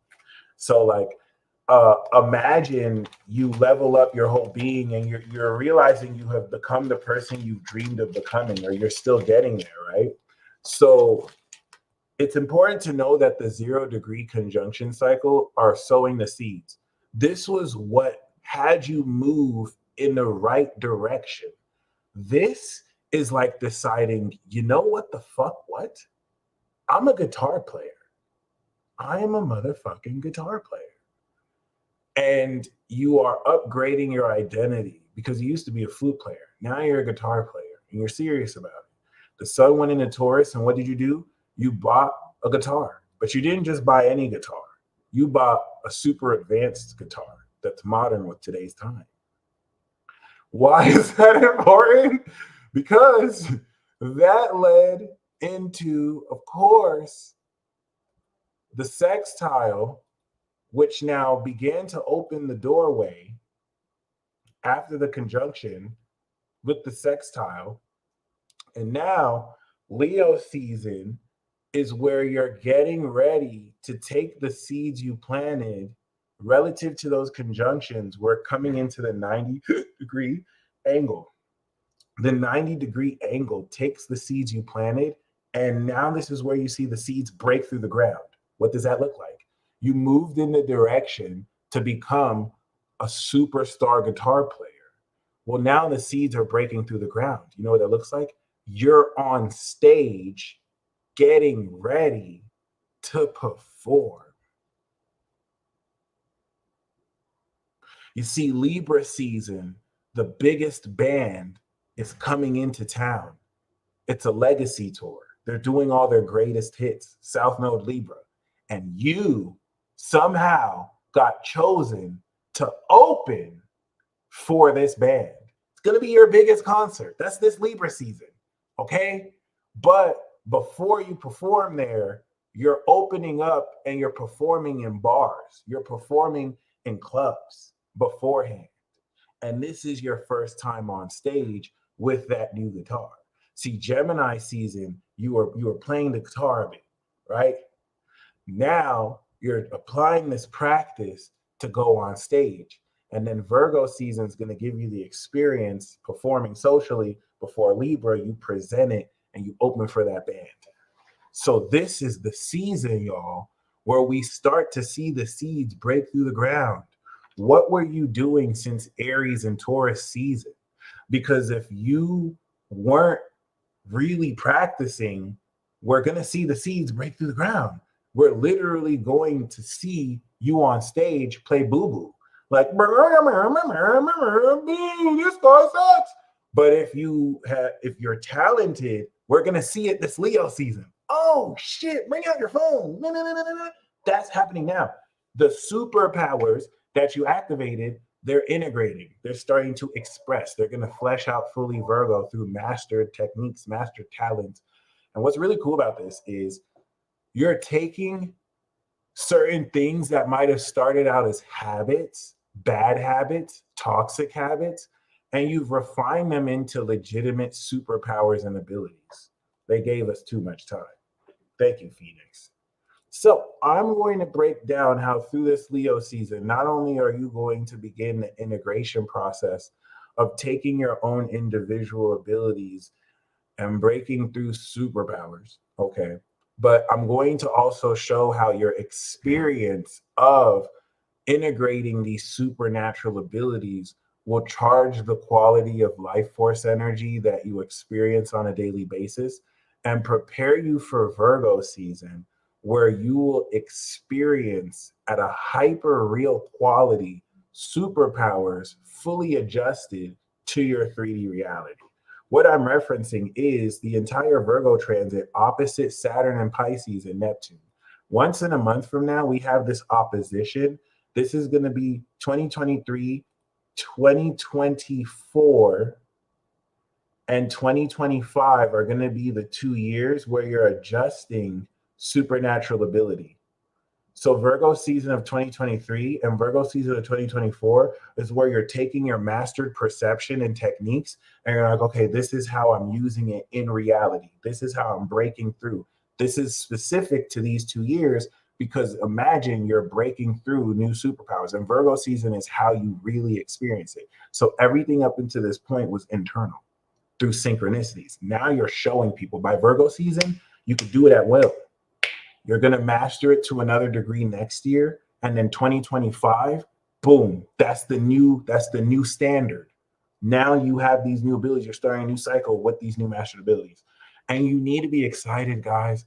This is super exciting. You're a part of history. You're literally bringing into fruition new concepts just by existing. So I just wanted to really speak on that because as we're 6 degrees, we have already kicked in the first checkpoint. And you know, because you felt it was happening yesterday.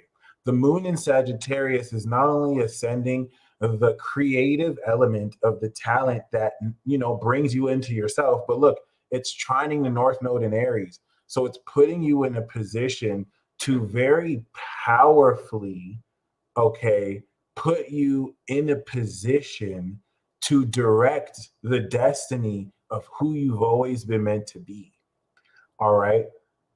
I'm getting intuitively that some of you, your entire life, have been withheld wisdom and information, not even out of maliciousness or spite, but not to distract you while you are so busy dealing with other parts of your life. Now you're coming into crucial insight and hidden wisdom about who you are that's completely changing how you approach everything you're doing. It's time for you to know. And this is going to unlock how you approach certain people. Okay. Some of you have been treating your ops like friends and your friends like they're ops. I just like to say ops as a word that just sounds so badass. And I know I sounded corny saying that, but I just like how corny I sounded, like how badass that sounds. So yes, this, of course, as you can see, is the quincunx to Saturn in Pisces.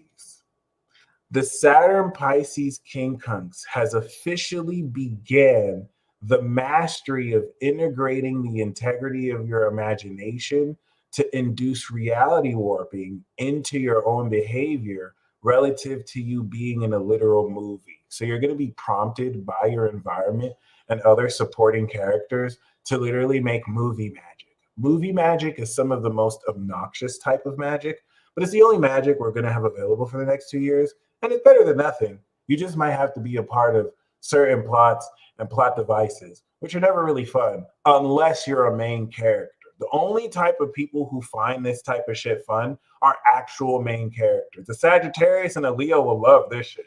They'll be like, oh, nice, this is awesome, yeah. You'll know because they'll start singing. If the motherfucker starts singing randomly, they're having a plot moment. Run. I used to think, oh, that's cool. No, please, no. That's how you get caught up in a cut scene. And now you there for 30 minutes because you were part of this person's cut scene and like you try and leave, you know you're a part of a cutscene because you try and leave and you can't leave. It's like, I done tried to leave 6 times. What the fuck is happening? Why am I still talking? Relax, calm down, calm down. You are a part of a cutscene. Okay. Now we don't know how long it's going to last for you, but if you relax and if you calm down, you might have some outs. In a cutscene, you have like a split second to leave. And if you don't leave, you have to leave in another 5 minutes. You have to be careful. You have to be careful. And this is where you have to know who you're dealing with. I know you're laughing at me. I know you're laughing at me, but some of y'all about to get caught slipping. You about to get caught slipping. You about to be on your way to work.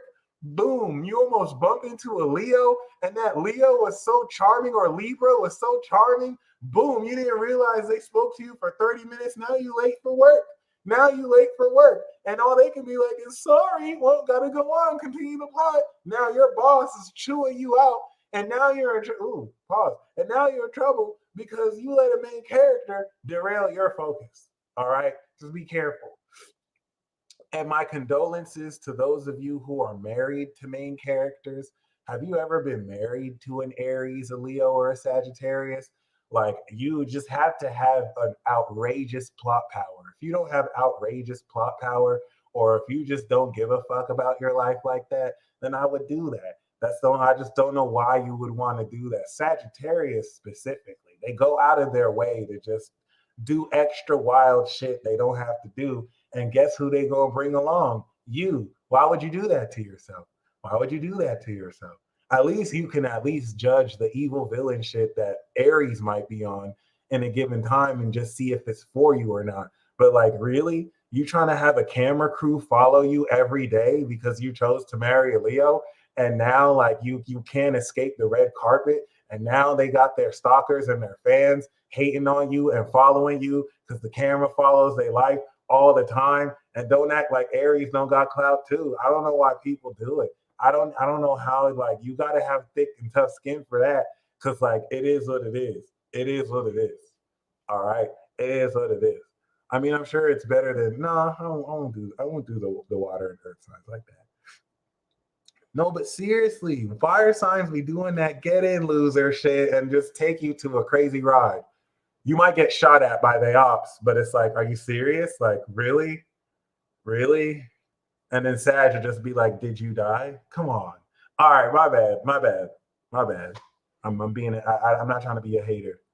Here you go with this main character shit. Oh God, seriously. No, seriously. And then be mad as fuck. And then be mad as fuck at you. Like, what the fuck is your problem? How come you didn't follow me out of that moving train and then jump off the cliff without your parachute? I didn't have a parachute. It doesn't matter that you didn't have a parachute.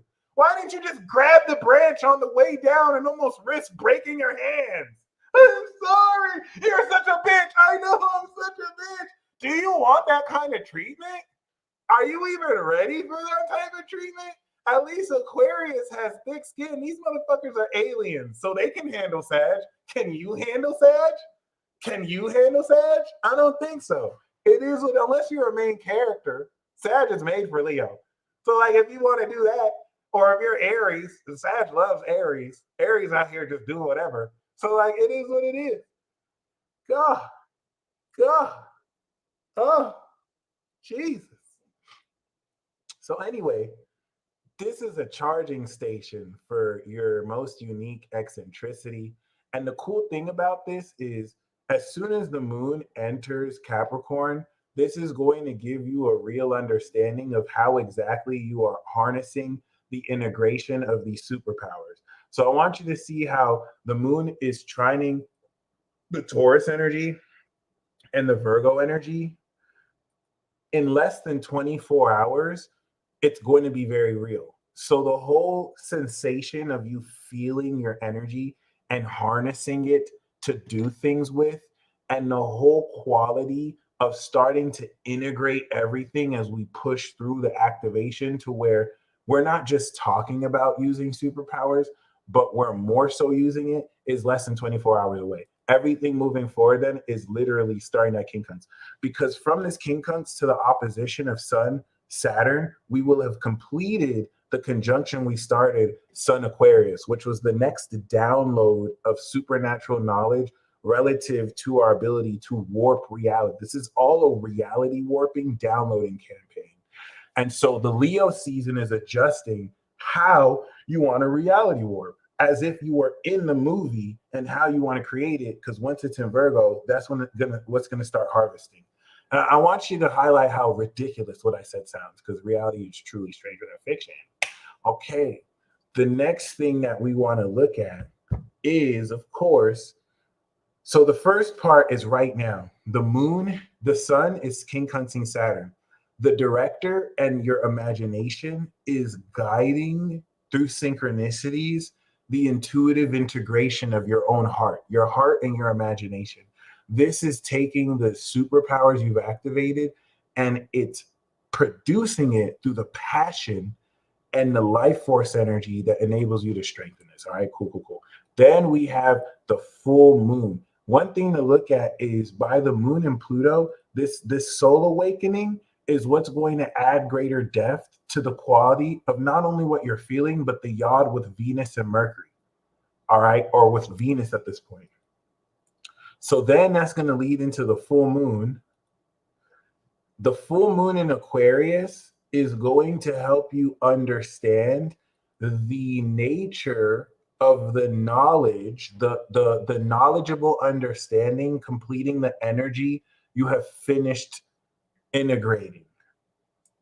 So from moon in Pisces to moon in Taurus is going to be the harvest to completion cycle that's going to intensify the quality of power you've just finished activating. This is where you know what you're beginning to use. And the reason why I want to really highlight this post the Pluto awakening is once we actually step into 13 degrees, right? We have this quincunx with Pisces that by the time the moon is in Pisces, your perception around how you use your energy is going to completely transform forever, because you're going to now click within your psyche that your body is a repository to use your own energy flow as a currency to manifest through your imagination any single experience you could ever want. And this is going to start to bring in the lies you've been told around any kind of propaganda that makes you think that you need anything outside of yourself. The very shocking thing about a revelation like this, square Uranus in Taurus and Jupiter in Taurus, evolves your understanding in light of your beliefs. Listen, Pisces, belief, 8th house Leo, transforming because you are experiencing the understanding of using your own energy to facilitate an experience. You can make anything you want happen in this world, but you need to spend the energetic currency. When you spend too much energy, you need to rest so that you can build it again. Everything up until this point where the inner mechanics of your body through tower moments to prepare your body to even express this. A lot of your inner circuitry was way off, but we awakened over the last 3 years. So now we've reached the stage where we're starting to produce what's in the circuit of our body. The next 2 years is mastering this before an entire generation moves forward on a supernatural war and bid for power over this land, leaving a power vacuum after the end of the world. So you're going to see a whole bunch of motherfuckers using superpowers to come into their stake of this new revolution. And that's why I'm saying you have 2 years to build your arc. Over the next 2 years, you're mastering these new activated superpowers. And you're going to use these mastered superpowers by 2025 to fight in this revolution where the status quo of power right now is not going to be what it looks like in a year and a year after that, especially if someone wins the election or some conflict, wink, wink, happens during the elections over the next couple of years. So like, yeah. And so this is the entrance into that training montage via supernatural glow up initiation. Everything that you took from Aries, Taurus, Gemini, your identity, your values, your thoughts, and your feelings, you're beginning to put together on stage for how you express it all. Then we perfected a Virgo and we present it in Libra on Shark Tank. So this is where, whew, from Saturn to the square here, you're stabilizing more consistency with the Saturn quincunx of understanding how your imagination causes, uh, you know, causality or function relative to who you're expressing it to. So get this. After, I want to just be clear here. Once we step into August 4th and we have this transformation, you're seeing how the power you activated is experiencing.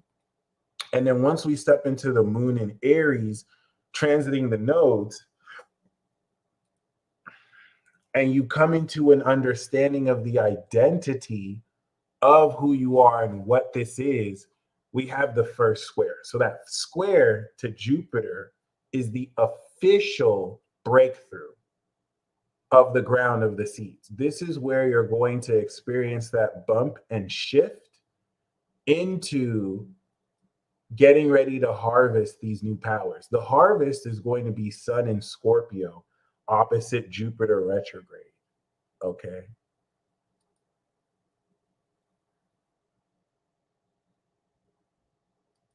So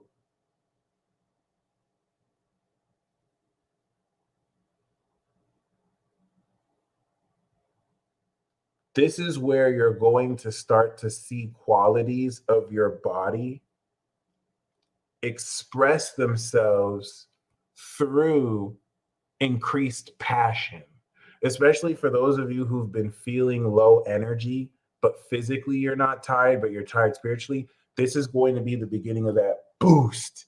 That 90-degree angle is going to begin integrating. You're going to start to see what's been growing within you start to spill out.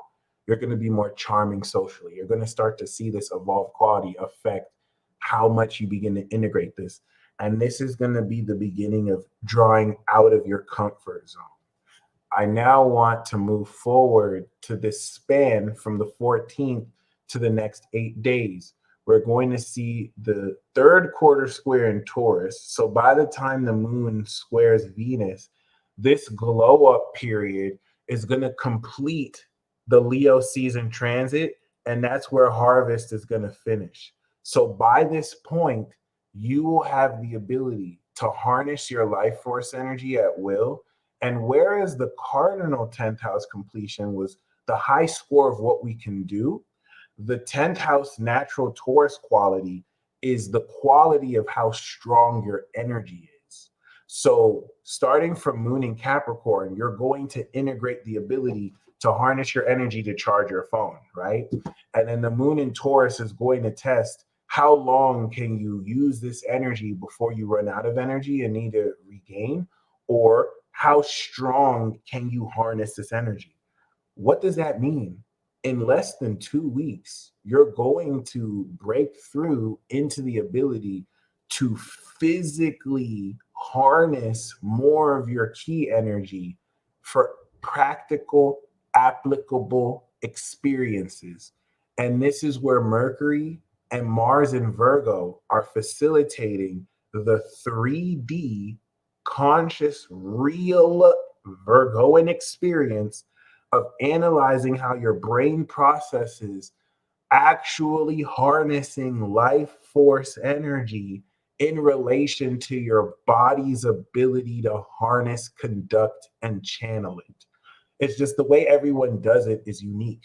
So this is where coming into the tomorrow, literally less than 24 hours, to this point exactly, you've completed the transit. Now that you've completed the transit, the moon's going to go into Gemini. You're going to understand the true nature of the energy now that you've grounded the base level with which you can actually harness this. And that's going to let you know who your true friends are, because you'll notice, of course, delineations in the energy. But what I wanted to bring on this transcendent balsamic phase is, of course, not just this glow up. So Venus retrograde on the sun is going to mark a very quintessential point of this key cultivation relative to really feeling your true heart. This is going to be an epiphany of a turning point in the way you approach relationships and the way you approach expressing your heart and relationships, and budding any relationships behind closed doors moving forward because of Venus behind the sun. But as we step into this balsamic phase, we are going to have, coming into the new moon, the square with Uranus. I cannot make this up.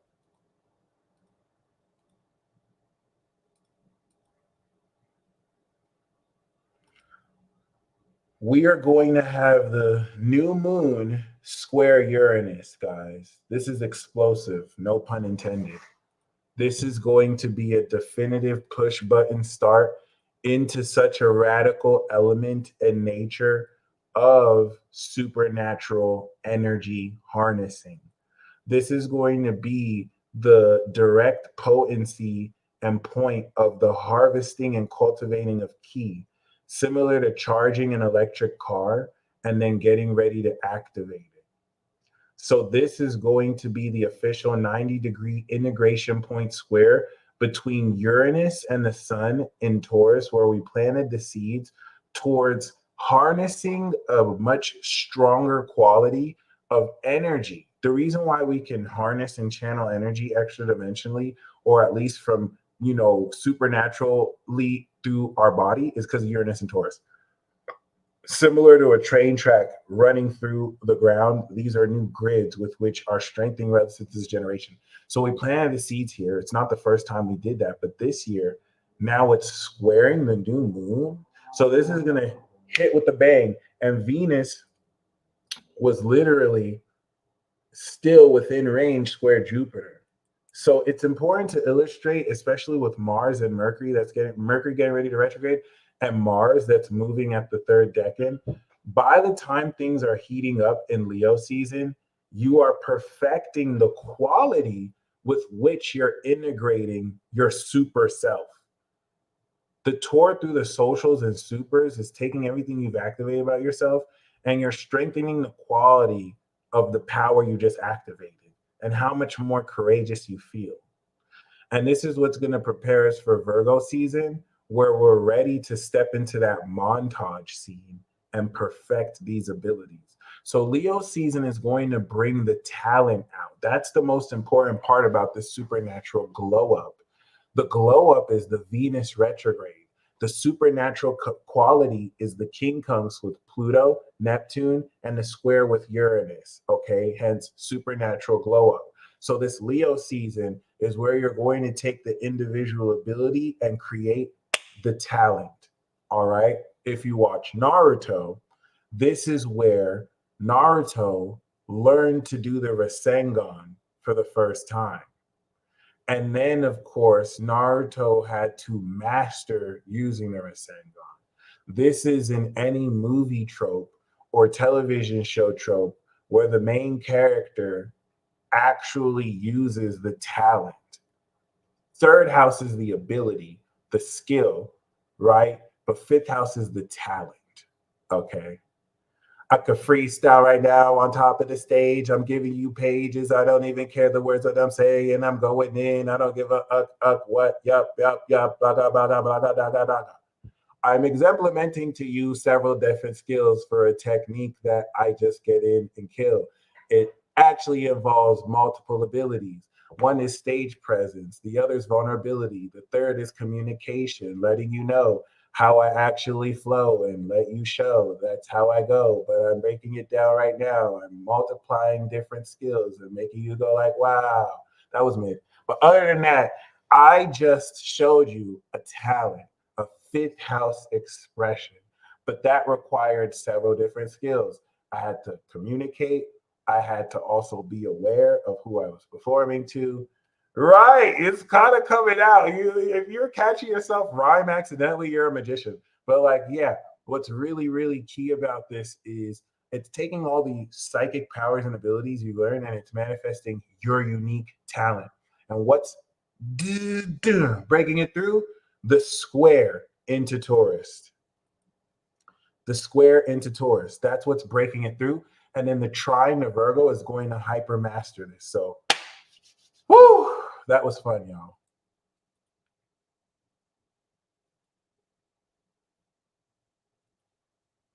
That was very fun. Annie Deese, thank you for sending me your Cash App. Um, before I finish, for those of you who, of course, would like a live reading, okay, um,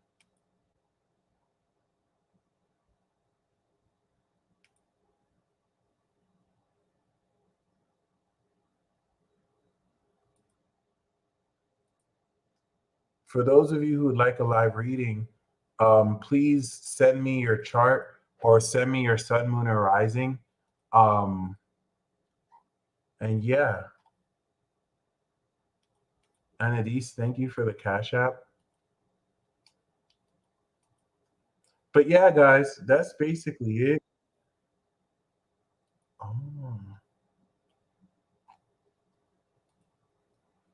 Um, Shout out to y'all. This Leo season is putting you in a position to lead forth courageously with your convictions as you're putting yourself out there on stage. Okay. Um, it definitely puts you in a position to come into, because of the trine to the nodes, this is alluding to the fact that this activation of your superpowers is directly related to the plot. It's directly related to destiny. So this is going to really align with the timing of things. But this is really cool because in less than 24 hours, the moon in Capricorn is going to tie into the completion of this integration process to where you will begin to already start to harness this energy as soon as now. And I say as soon as now because, of course, the moon is square Neptune in Sagittarius. So we're going to close off Leo season, of course, with just activating the rest of this transit, but at the final degrees. Moon, of course, coming out of Virgo, adjusting the tempering of this energy in a perceptual, realistic, analytical way to let you know how real this is. This is going to be like, oh shit, this is really happening. Then you're going to tell your friends about it with the moon in Libra. And then, of course, the moon will go into Scorpio and it's Virgo season, CIA energy. Okay. Boom. Virgo season, ladies and gentlemen, is definitely going to be, I think, one of the most iconic, one of the most important. And before we kind of end this right now, I do want to bring to your attention the fact that the moon is square Neptune. And so I think that we did it again. How did you guys enjoy this live? Did you enjoy this live? Naquan, thank you very much for your Cash App. Was this enlightening to you? Did you fuck with it? Um, how much is it for reading? If you go to my website and you want an in-depth natal chart reading, go to thepco.com. I will record a report for you, or you can order a consultation where I'll be on the phone. If you want a live reading, please click the description box below for the instructions on that. And please, if you want a live reading, send me your sun, moon, or rising in the notes or email them to me. Okay.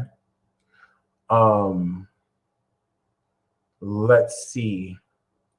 This square here, right, is actively shifting the perception of how you process magic.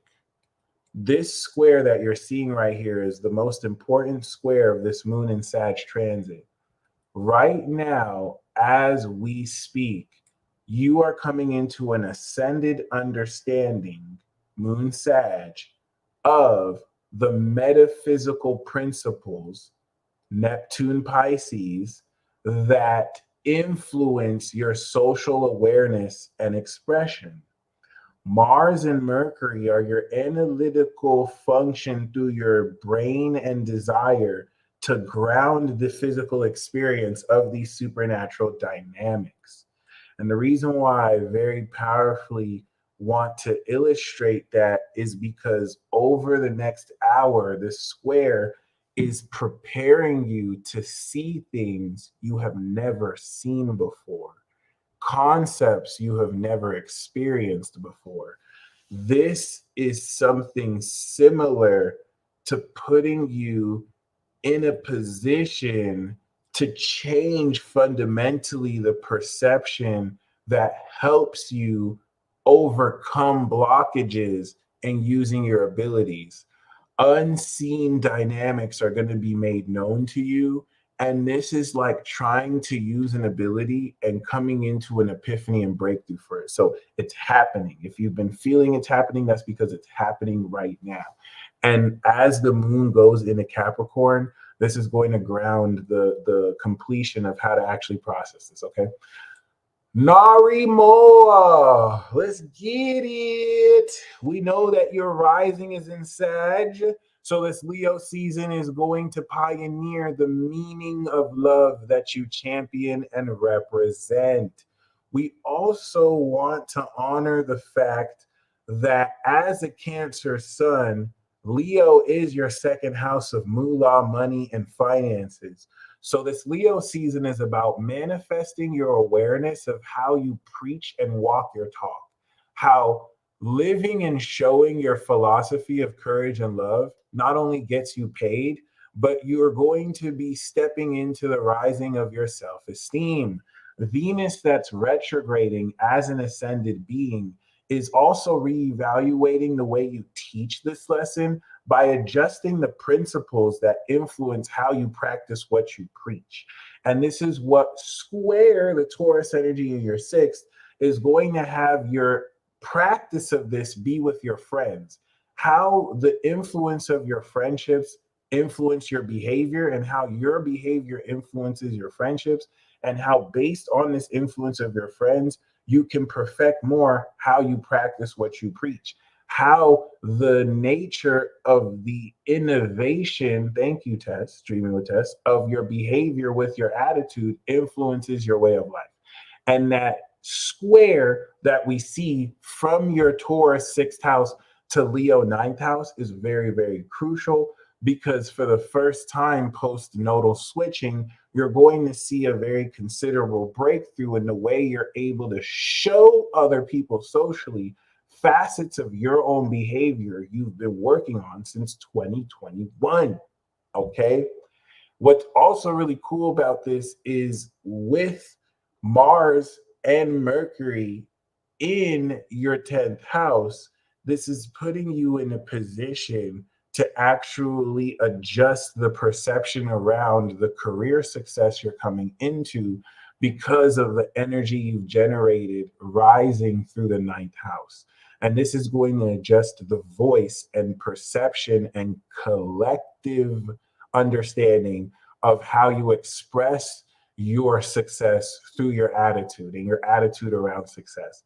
But just please keep in mind, because you do have Saturn and Neptune in your fourth, you want to make sure that your home space and this whole sense of comfort that you're getting out your comfort zone prepares you for this next level of success you're coming into. And I think Leo season is going to really adjust this perceptual philosophy, especially with the glow up, with the conjunction with Venus.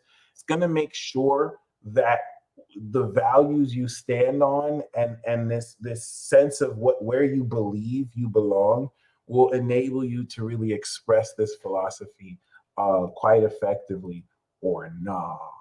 Okay, which is very, very, very important to illustrate. Okay, so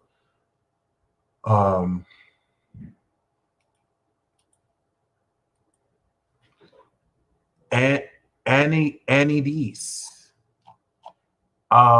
if you did want a chart reading, please send me your natal chart. Okay, unless this is just for a donation, but if you do, please send me your natal chart, so I can hook you up right quick. Okay, let's see. Dominique, I believe your rising is Cancer, so please confirm that for me. I know you have Sag Moon, Virgo Sun. I think your rising is Cancer. I know Dreaming with Tess, your rising is also Cancer. So for the Cancer risings, and then that's also cool because Carrie's rising is in Cancer. So yeah, three people who just ordered live readings, all of your risings are in Cancer. So this is actually really awesome. Um, for Carrie, for Dominique, and of course for Queen Dom, all you Cancer risings watching right now, Leo season is clouding up your money. Okay, this is kind of like Naquan, who has the Cancer sun, but the Cancer rising energy, especially if you're progressed Leo, it's having you step into the personification of how you express your value, how you can at will manifest what you're worth through expressing it, almost like they're clothes. It's time to step on, put on the Leo drip, and then make magic happen. Okay. So, what's really, I love that. What's really, really, really key here is that as a Cancer rising, this is not only strengthening and reevaluating how much more you love about yourself, it is making way for you to command more wealth. Mind you, the North Node that's in your 10th house is putting you in a position to literally be destined for success. So, this is really beautiful, Carrie, in your case, where your sun is in Aries. So, this Leo season is going to really express more the value of your own talent and your inner child. Whereas Tess, because your sun is in Sagittarius, you're going to be a lot more aware of how powerfully you're able to draw forth from this source with the sun in Sag and gain higher philosophy of how you're influencing other people with your behavior and how you believe your ability should be expressed, who gets this freedom versus Dom with your sun in Virgo. All of this is 12th house to you, and I kind of want to note the difference between the sun Sag, sun Virgo, which are both perceptual.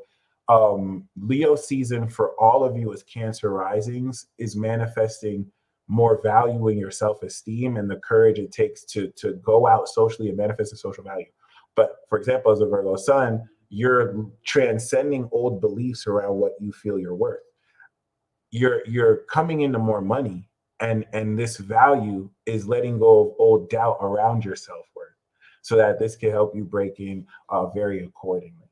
Okay, so that's personally how, as a Cancer rising, Carrie, if we look more closely, especially because you have the North Node entering your sign more at this period, this is very, very key with Chiron, that is healing how assertively you step forward into your career. And this is putting you in a position during this season, especially with your Gemini energy, to express a lot more boldly how courageously you really show what you're worth, especially being this 10th house leader. So this is going to be really good for liquidity, but it's also going to be very powerful for expressing the value of your talents, okay, and how you're ready to move forward with that. We also don't want to forget that a lot of the tour of outer planet energy from Libra to Scorpio will also be heavily influenced by the T square with Leo and Taurus. So you are going to also be dealing with breaking through greater value. This is where, as an Aries sun, Taurus is your second house, and then Leo is your second house as a Cancer rising. So everything about this is screaming money, and who in your corner is opening the space to raise the value of what you're worth. Okay, Queen Dom, we do know you're going through a Mercury return. So this is going to also be about manifesting a much more on point attitude around what you're worth. But the focus for you is preparing for your birthday season, where you're in these social spaces and you're letting go of old insecurities and old doubt around your worth and who you can trust with what you're worth. Especially if you've had to deal with people who steal your ideas or steal your fashion sense, or you can feel like, are you being gaslighted because it almost looks like someone who's more popular than you or more quote unquote famous than you is stealing your drip.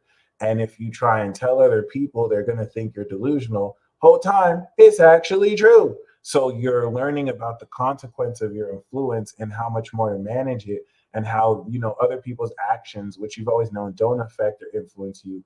And what's also important is a really great element of Neptune and Saturn opposite your sun. So this Leo season is going to really integrate and adjust how you're preparing to really elevate the transcendence of who you partner with.